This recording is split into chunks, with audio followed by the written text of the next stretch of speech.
नमस्कार, India news Haryana देख रहे हैं आप और खबर विशेष के इस बुलेटिन में मैं हूं आपके साथ सीमा चौधरी। और चलिए खबरों की ओर रुख करते हैं, जहां आपको बता दें कि पलवल में सीएम मुख्य मनोहर लाल का जन संवाद कार्यक्रम देखने को मिला। वहीं वो जनता से संवाद करते नजर आए। वहीं आपको बता दें कि मुख्यमंत्री बागपुर गांव से जनसंवाद कार्यक्रम की शुरुआत की और इस दौरान मुख्यमंत्री के सामने ग्रामीणों ने जोहड़ के सौंदर्यीकरण की मांग की, जिस पर मुख्यमंत्री के जोहड़ के जल्द सौंदर्यीकरण का आश्वासन दिया गया। और इसके अलावा बागपुर गांव में महिलाओं ने बेटियों के लिए कॉलेज की मांग भी रखी, जिस पर मुख्यमंत्री ने समस्या के समाधान का आश्वासन भी दिया। और इसके बाद मुख्यमंत्री ने धतीर गांव में ग्रामीणों से मिलकर के उनकी समस्याएं भी सुनी। वहीं धतीर के बाद मुख्यमंत्री मंडकोला गांव पहुंचे, जहां ग्रामीणों ने फूल मालाओं के साथ उनका जमकर स्वागत किया। तो 3 तस्वीरें आपके टीवी स्क्रीन पर आप देख सकते हैं। वहीं आपको बता दें कि मंडकोला और हथीन में मुख्यमंत्री ने खुले दरबार को संबोधित करते हुए कहा कि पीएम मोदी ने समाज में नेताओं की छवि बदलने का काम किया। मुख्यमंत्री ने आगे ये भी कहा कि सरकार ने सड़क और हाईवे के जरिए ग्रामीण इलाकों तक विकास पहुंचाया है। आपको बता दें कि मुख्यमंत्री मनोहर लाल 14 अप्रैल तक पलवल जिले के कई गांवों में जनसंवाद कार्यक्रम करने वाले हैं।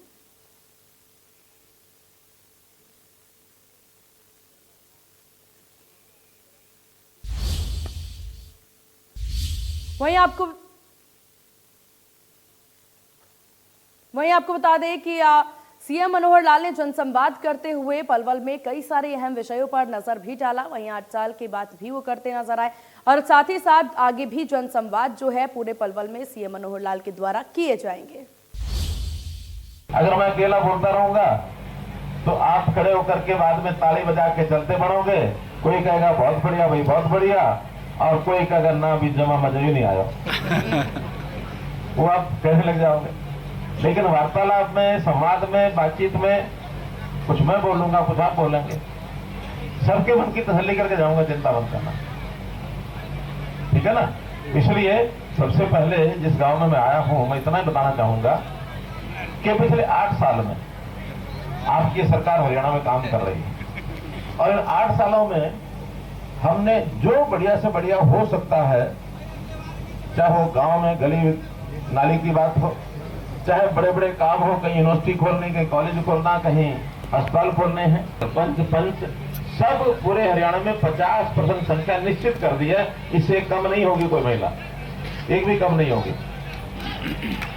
और ये हरियाणा ही है जिसने ये काम किया है। इससे पहले एक और काम किया था पंचायतों के लिए कि हमारा कोई सरपंच, महिला हो या पुरुष हो, अनपढ़ नहीं होगा। पढ़े लिखे पंच सरपंच ये हरियाणा ने दिए हैं और किसी स्टेट ने नहीं दिए हैं। अच्छी बात है कि नहीं?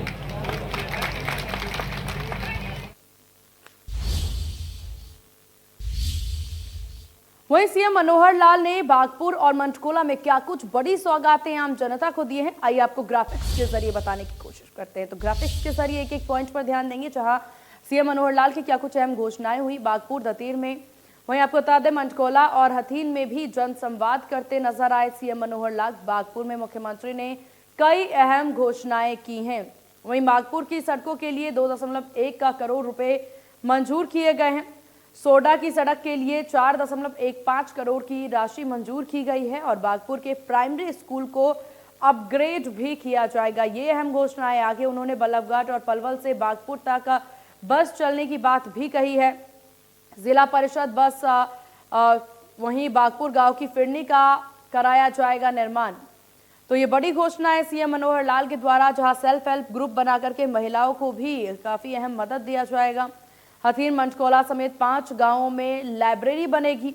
सीवरेज व्यवस्था और तालाब में भी सुधारीकरण जो है वो किया जाएगा। वहीं मंडकोला में मुख्यमंत्री की अहम घोषणा ये भी रही कि गांव के सीएससी सेंटर का अपग्रेडेशन कराया जाएगा।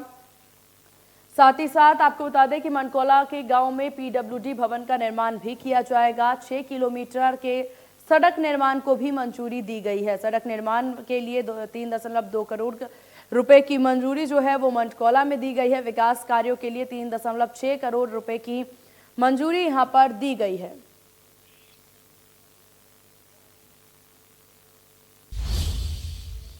और खबरों में आगे बढ़ते हैं, जहां प्रदेश में गेहूं खरीद को लेकर के किसानों की परेशानी कम होने का नाम नहीं ले रही। गेहूं खरीद शुरू होने के 12 दिन बाद भी मंडियों में किसानों को अपनी गेहूं की फसल बेचने के लिए मुसीबतों का सामना करना पड़ रहा है। फरीदाबाद में सरकारी आदेश के बाद भी अनाज मंडी में आड़ती गेहूं की खरीद नहीं कर पा रहे हैं। वहीं फूड एंड सप्लाई डिपार्टमेंट के अधिकारिक का लिखित लेटर आने का इंतजार कर रहे हैं। वहीं आपको बता दें कि चरखी दादरी की मंडी में गेहूं की खरीद नहीं होने से फसल के ढेर लग रहे हैं और करनाल मंडी में वैल्यू कट को लेकर के गतिरोध के चलते आड़तियों ने गेहूं की खरीद बंद कर दी है। केंद्र सरकार के निर्देशों के मुताबिक मौसम की मार से खराब हुई गेहूं की फसल में 5 रुपए 31 पैसे से लेकर 31 रुपए 87 पैसे तक का वैल्यू कट लगेगा। वहीं अंबाला में किसानों ने गेहूं खरीद को लेकर मार्केट कमेटी के दफ्तर का घेराव किया है और धरने पर बैठ गए। किसानों ने वैल्यू कट का विरोध जताते हुए बड़े आंदोलन की चेतावनी भी दी है।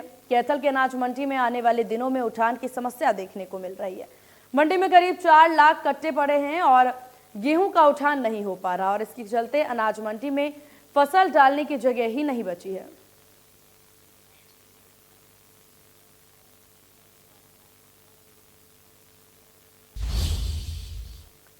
खबरों में आगे बढ़ते हैं, जहां कृषि मंत्री जेपी दलाल ने फसल खरीद में केंद्र सरकार द्वारा लगाए गए वैल्यू कट को लेकर के किसानों को बड़ी राहत देने का ऐलान किया। जेपी दलाल ने कहा कि वैल्यू कट हमें स्वीकार नहीं है।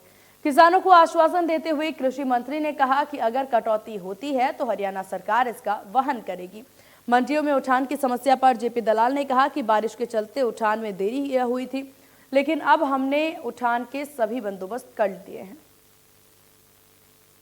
देखिए, इस बार बेमौसमी बारिश की वजह से किसान संकट में था, उसकी फसल भी खराब हुई है और हरियाणा सरकार ने विशेष गिरदावरी करा के उसको मुआवजा देने का आदेश दिए। मुख्यमंत्री जी ने कहा कि मई के महीने तक उनको सबको पैसा मिल जाएगा और ये मंडियाँ चली हैं। तो एक नया संकट आया कि इस बेमौसमी बारिश की वजह से गेहूँ के दाने की चमक कम होगी। आमतौर पर जो हम खरीद करते हैं सारी भारत सरकार के लिए करते हैं, FCI के लिए, तो वो इस दाने को स्वीकार नहीं करते। तो हमने चिट्ठी लिखी कि भैया कम चमक वाला दाना है, लस्टर लॉस है, उसको भी आप जो है स्वीकार करें। और भारत सरकार ने बोला है कि 5 रुपये 31 पैसे काट के जो लस्टर लॉस होगा वो हम उसको स्वीकार करेंगे। दूसरा था टूटा हुआ दाना, 6% से ज़्यादा टूटा हुआ दाना था, उसमें भी किसान को संकट हो सकता था कि उसका भी बहरी रिजेक्ट हो जाए, उसकी खरीदार ना हो, औने पौने दाम में उसको बेचना पड़े। भारत सरकार ने उसके लिए भी क्लियर कट गाइडलाइन दे दी कि वे 2% पर 5 रुपये 31 पैसे की कटौती होगी। और मैं धन्यवाद करता हूं हमारे मुख्यमंत्री जी का, उन्होंने कहा है कि ये कटौती हमें स्वीकार नहीं है। भारत सरकार से दोबारा प्रार्थना की है कि कटौती ना की जाए और कटौती होती भी है तो उन्होंने कहा है कि ये पैसा जो है हरियाणा सरकार किसान को देगी, इसलिए किसान को किसी तरह से चिंता करने की जरूरत नहीं है। देखिए, पिछले हफ्ते तक तो बारिश थी, मॉइस्चर था और एकदम से गलट आया है। पिछले 3 दिन में 12 लाख टन गेहूं आ गया, बहुत ज़्यादा है और हमारी व्यवस्थाएं पूरी हैं उठाने की। और एक जरूर किसान भाइयों से मेरी प्रार्थना है कि मॉइस्चर का ध्यान रखें, सूखा गेहूं लाएं ताकि मंडी में उसको वेट ना करनी पड़े। और लिफ्टिंग का प्रबंध भी हम कर रहे हैं और तुरंत इनको 48 से लेकर 72 घंटे में उनको पेमेंट भी करेंगे। और ये तो 10-12 दिन है, इसमें पूरा मंडियों में हम चेकिंग भी करेंगे। हमारे वरिष्ठ AC स्तर के अधिकारी हैं, वो जिला वाइज वो भी लगा दिए हैं। मैं भी मंडियों में जाऊंगा और किसान भाइयों। और उधर भूपेंद्र सिंह हुड्डा ने किसानों को लेकर के सरकार को घेरते हुए कहा कि गेहूं और सरसों की खरीद नहीं होने से किसान की परेशानी बढ़ गई है।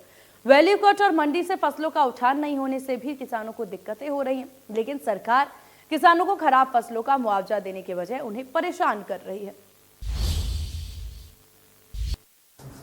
मैं स्वयं मंडियों में गया था, सबालका, गरौंडा, पानीपत, करनाल, और वहाँ पे बहुत सारे किसान भी मिले मेरे को और व्यापारी भी मिले, आड़ती भी मिले। एक तो जो सरसों की, इससे पहले सरसों की खरीद हुई थी, इसको 500 से लेकर कम रेट MSP की बात करते हैं, उन्होंने कम रेट डिस्ट्रेस से बेचना पड़ा, इन्होंने MSP नहीं दी सरसों। 250 MSP है, लेकिन किसान ने कहीं 4600, कहीं 4500, कहीं 800, कहीं 4400 इस भाव से वो सरसों वहाँ बेचनी पड़ी। अब बेमौसमी बारिश हुआ, परेशान है। 17 लाख एकड़ के करीब जो अब तक जो उसमें आई है खराबे की रिपोर्ट मिली है, जबकि गिरदावरी 10% की हुई है। कुल गेहूं की कटाई हो चुकी, कब गिरदावरी होगी, कब नुकसान आता जाएगा, ये समझ से बात है, क्योंकि इनके पास पटवारी भी पूरे नहीं है। पोर्टल पे चलते हैं, पोर्टल क्या बताएगा भाई। अब इसी प्रकार से जो खरीद के उसमें जो कल इन्होंने कहा कटौती 37 रुपए प्रति क्विंटल तक कटौती किसान पर डाल रहे हैं, और आज भी फिर शुरू नहीं हुई, जबकि ये कहा होना चाहिए। तो कटौती अगर करते हैं तो हरियाणा सरकार इसकी पूर्ति करेंगे, केंद्र की चिट्ठी आएगी, उसकी इंतजार करेंगे, इसका क्या मतलब है।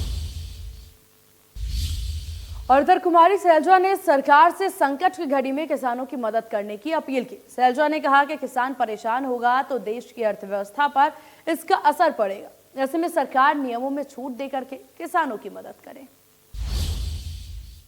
बिल्कुल, देखिए, एक तो बारिश, बेमौसमी बारिश हुई और किसान वैसे ही मर रहा है।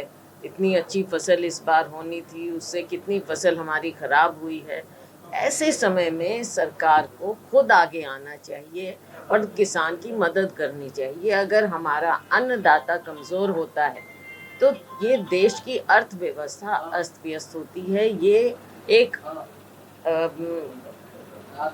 आर्थिक बात भी है, ना केवल मैं ये कह रही हूँ कि किसान बेचारे नहीं, वो पैदा कर रहे हैं, वो हमारा अन्नदाता है, उसको हम क्यों बेचारा करें। सरकार को आगे आकर किसान की मदद करनी चाहिए, खरीद फौरन करें, और जिन नॉर्म्स में छूट देने की ज़रूरत है, मॉइस्चर की बात होती है, चाहे हमारे सरसों की बात थी, चाहे गेहूं की बात है, सरकार को आकर किसान की मदद करनी चाहिए। कुरुक्षेत्र में गेहूं की खरीद पर लगाए कट को हटाने को लेकर के किसान एक बार फिर से आर पार के मूड में नजर आ रहे हैं। वहीं भारतीय किसान यूनियन नेता गुरनाम चलूनी ने दो टूक शब्दों में कहा कि अगर सरकार आज शाम तक स्थिति स्पष्ट कर दे तो ठीक है, नहीं तो गुरुवार को रोड जाम करेंगे। किसान नेता गुरनाम चलूनी ने कहा कि कल भ्रम फैलाया जा रहा है कि केंद्र सरकार ने गेहूं को लगाए कट को माफ करने का निर्णय लिया है, लेकिन स्थिति स्पष्ट नहीं की गई, जिसको लेकर के आड़ती हड़ताल पर है। उनका यह भी कहना है कि सरकार स्थिति स्पष्ट करे। कल से सरकार की तरफ से जो बात आ रही है ट्विटर के माध्यम से या किसी और मीडिया के माध्यम से, वो ये आ रही है गेहूं के मसले में, वो ये आ रही है कि स्टेट सरकार ने केंद्र सरकार को कहा है कि जो कट लगाया गया है गेहूं पे उसको छोड़ दिया जाए, उसको माफ कर दिया जाए। और उसने साथ ही में ये भी कहा है कि जब तक सेंटर का जवाब नहीं आता तब तक उसको स्टेट सरकार वहन करेगी। तो कई लोगों में ये कन्फ्यूजन हो गया है कि अब तो स्टेट सरकार ने उठ लिया है। ऐसा नहीं है। उसका जो अर्थ है वो ये है कि हरियाणा के आड़तियों ने हड़ताल की हुई है। इन्होंने ये कहा है कि हम पर्चा नहीं कटाएंगे, हम किसानों के फायदे के लिए भर तो रहे हैं, लेकिन हम लिखवाएंगे नहीं जब तक सरकार क्लियर नहीं करती। अपनी जो है वीडियो के माध्यम से भी माननीय मुख्यमंत्री जी से कहना चाहते हैं कि एक बात आप शाम तक क्लियर कर दो कि पूरा सीजन अगर केंद्र सरकार कट माफ नहीं करती है तो स्टेट सरकार माफ करेगी। अगर आपने शाम तक ये लेटर भेज दिया तो हमारे जो है वो कल की जो हड़ताल है रोड जाम करने की वो समाप्त होगी। और अगर आपने शाम तक ये लेटर ना भेजा तो कल के प्रोग्राम एज इट इज रहेंगे। इधर हरियाणा कांग्रेस की पूर्व अध्यक्ष कुमारी सैलजा ने प्रदेश में कांग्रेस का संगठन नहीं बन पाना पार्टी के नेताओं की कमी बताया। सैलजा ने कहा कि संगठन नहीं बन पाने से कार्यकर्ताओं का मनोबल टूटता है। उन्होंने कहा कि हमारे कार्यकर्ताओं में कोई कमी नहीं है और वो पूरी ईमानदारी से काम कर रहे हैं।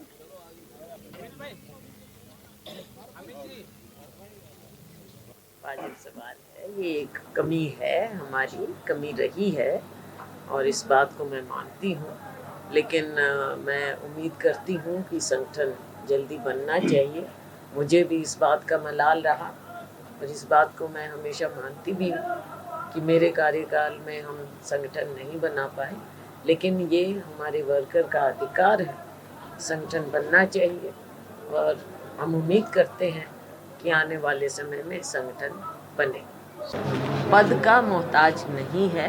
आप देखते हैं, अभी भी आप देख रहे हैं कि कितने कांग्रेस के लोग हैं, वर्कर हैं, जो ज़मीन पर काम करते हैं बिना पद के। ये अलग बात है कि हम उनके साथ इंसाफ नहीं कर पा रहे, लेकिन हमारे वर्कर में, उनकी कमिटमेंट में कभी कोई कमी नहीं आई है।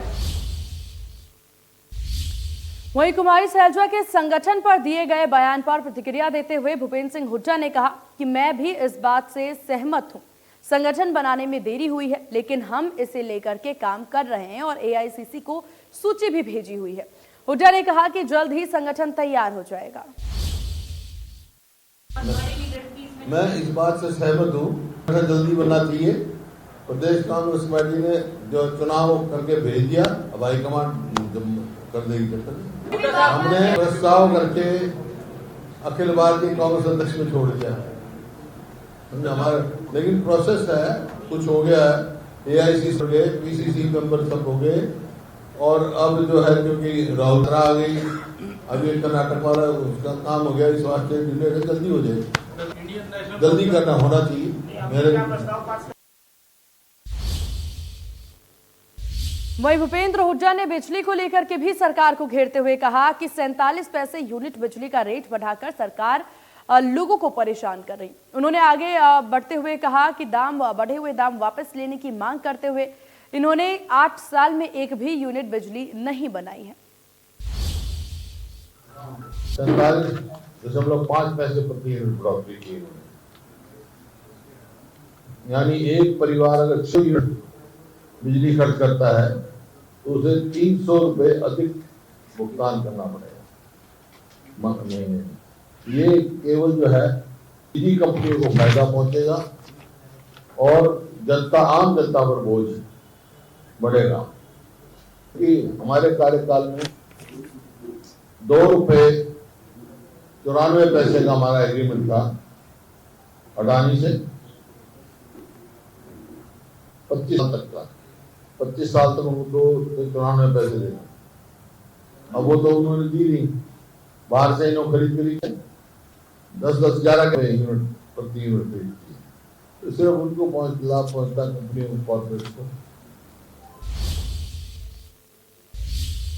हरियाणा में क्राइम पर लगाम लगाने के लिए अंबाला में जगह जगह कैमरे लगाए जा रहे हैं। इसके लिए गृह मंत्री अनिल विज ने पुलिस प्रशासन के साथ मीटिंग भी की। वहीं अंबाला में लगभग 350 कैमरे लगाए जाएंगे और जिस पर जानकारी देते हुए मंत्री अनिल ने बताया कि अंबाला में हर एक मोटन पॉइंट पर कैमरा लगाया जाएगा। अंबाला रेलवे स्टेशन, बाजारों और कई जगहों पर लगाया जाएगा और इसका कंट्रोल रूम अंबाला सदर में बनेगा। अंबाला में हर इम्पोर्टेंट पॉइंट पे कैमरा लगेगा, रेलवे स्टेशन के इन और आउट पे लगेगा, बस स्टैंड के इन और आउट पर लगेगा, बाजार के सभी चौकों पर लगेगा। जो स्ट्रेटेजिक पॉइंट है जहाँ पर कोई हमारा चूँकि कंट्रोलमेंट बोर्ड है, कोई ऐसी इंस्टॉलेशंस हैं तो वहाँ पर लगेगा। सारे शहर में लगभग 350 कैमरे लगाए। कंट्रोल रूम सदर थाने में।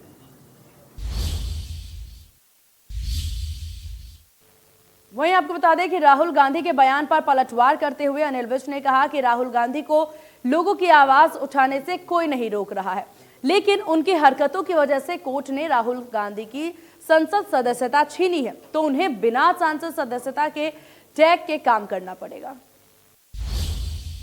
हाँ, कोई नहीं रोक सकता, लेकिन सांसद तो कानूनों के तहत ही बनता है। अगर आप ऐसी हरकतें करते हो कि कोर्ट आपकी संसद सदस्य छीन लेती है तो आपको बिना उसके ही रोना पड़ेगा। संसद सदस्य का टैग आपसे हट जाएगा। पुरानी पेंशन बहाली को लेकर बिजली कर्मचारी भिवानी में लामबंद हुए हैं। वहीं all Haryana power corporation workers union के बैनर तले कर्मचारियों ने बिजली मंत्री के आवास का घेराव करने की चेतावनी दी। सरकार के सामने मांगों को रखते हुए कहा कि कौशल रोजगार निगम भंग किए जाए, कच्चे कर्मचारियों को पक्का किया जाए, एनपीएस को हटा करके पुरानी बहाल की जाए। वहीं बिजली कर्मचारियों ने चेतावनी देते हुए कहा कि सरकार मांगों को मानती है तो ठीक है, नहीं तो आंदोलन किया जाएगा। इधर नारनौल में भी बिजली कर्मचारियों ने एसडीओ के खिलाफ प्रदर्शन किया। आज की जो कन्वेंशन है ये इस पूरे महीने में पूरे प्रदेश के अंदर जो निर्णायक आंदोलन all Haryana corporation worker union ने छेड़ा हुआ है उसकी तैयारियों को लेकर चल रहा है। इसके बाद भी अगर सरकार ने बुलाकर बातचीत नहीं की तो एक हम बड़े निर्णायक आंदोलन की तरफ, जिसमें बिजली मंत्री के घर के सामने पड़ाव का प्रोग्राम होगा और वहां पर सारे प्रदेश के बिजली कर्मचारी वहां पड़ाव में भाग लेंगे। और हमारी मुख्य रूप से मांग है, जो ये HKRN का मुद्दा है, जो हरियाणा कौशल रोजगार निगम सरकार ने कच्चे कर्मचारियों के ऊपर थोपा है, जिनको सारी उम्र कच्चा रखने की सरकार की साजिश है, हमारी प्रमुखता से ये मांग है कि उसको भंग किया जाए और कच्चे कर्मचारियों को पक्का किया जाए पॉलिसी बनाकर। आज की जो कन्वेंशन कर रहे हैं, हमारी बिजली मंत्री के द्वार पे सिरसा हम गए थे प्रदर्शन करने, और जो बिजली कर्मचारियों की मांगे उनका अभी तक समाधान नहीं किया गया है, ना ही बिजली मंत्री और निगम मैनेजमेंट बात करना चाहती है। कर्मचारी कम थे, उनके लिए हमने 4 दिन धरना लगाया। धरने के चौथे दिन SDO नानू ने हमें वार्ता के लिए आमंत्रित किया और दोनों की सहमति से ऑफिस ऑर्डर भी कर दिए, मगर उसके बाद SDO ने उस ऑर्डरों को ना तो कर्मचारियों पर दबाव बना के लागू करवाया और ना ही उनको इम्प्लीमेंट होने दिया, और जानबूझ के कर्मचारियों को परेशान कर रहा है, जिससे कर्मचारी मानसिक दबाव में कार्य कर सके और उपभोक्ता भी बहुत ज़्यादा परेशान है। और सीजन आने वाला है, हम नहीं चाहते भाई कोई भी कर्मचारी हमारी वजह से, उपभोक्ता हमारी वजह से परेशान रहे, इसलिए हम फिर दोबारा आग्रह करते हैं कि हमारी समस्या का समाधान कर दे ताकि उपभोक्ताओं को समय पर लाइट मिल सके।